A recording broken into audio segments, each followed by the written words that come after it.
Welcome to tonight's 5 on 5. The guest is Alan DeBoer, a former mayor and now mayoral candidate for Ashland. Thank you so much for joining me. You're welcome, Joe. Nice to be here. Well, let's talk about it. Jump right in. Why are you getting back into the mayoral race? Oh, I think it's something that, no matter who wins, we've had a great series of debates. I think a mayor running unopposed, which probably would have been the case. We've had great discussions. It will help him if he wins. It certainly has helped me because we've heard a lot of people and had great discussions. It's a good thing. So, I tend to think a little bit differently than most people and lend some difference of opinion to meetings, and I've been successful with that. And if the Ashland voters choose, I'd like to do it for the next 4 years.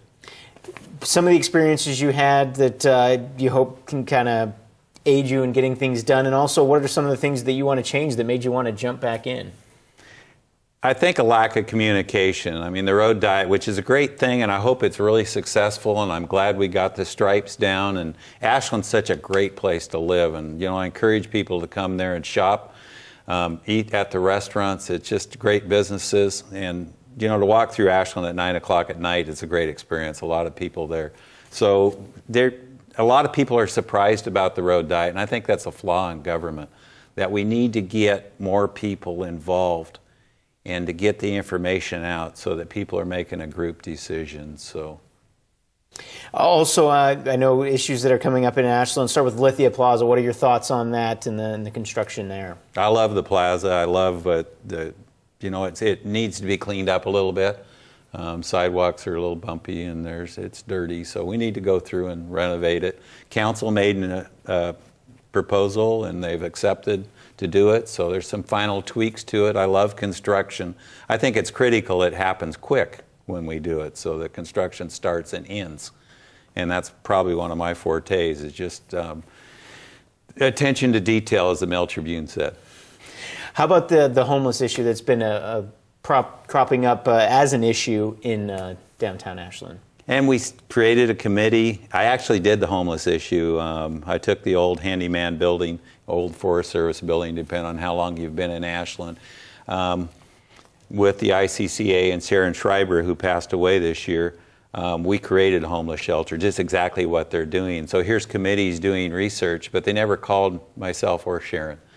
But we need to focus on the issues of what's causing it, how to help the people. I think feeding them and giving them a place to sleep is a great thing, but we need to cure the basics of the issue, and that's across the whole United States. So I've got experience at it. I privately funded it. It was a failure, so I hope the new one's better.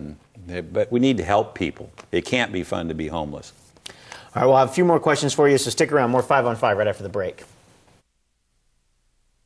Welcome back to the 5 on 5. The guest is Alan DeBoer, former mayor of Ashland and now a mayoral candidate once again. We've talked about a few of the issues facing Ashland.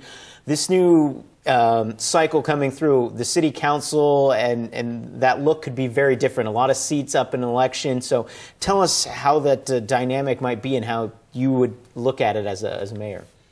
No matter who's elected, that's what the voters choose. You need to be able to work with them. I have no problem with that. I've been through some. My council was, we had struggles at the time, but we'll do a good job, and I'll appreciate everybody's opinion and listen to it, and hopefully guide the council to a decision, and we can move council right along.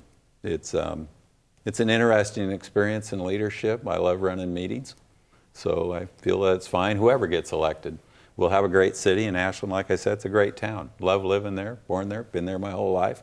Kind of boring, but for me, but I love it and I enjoy it, so I look forward to whatever occurs.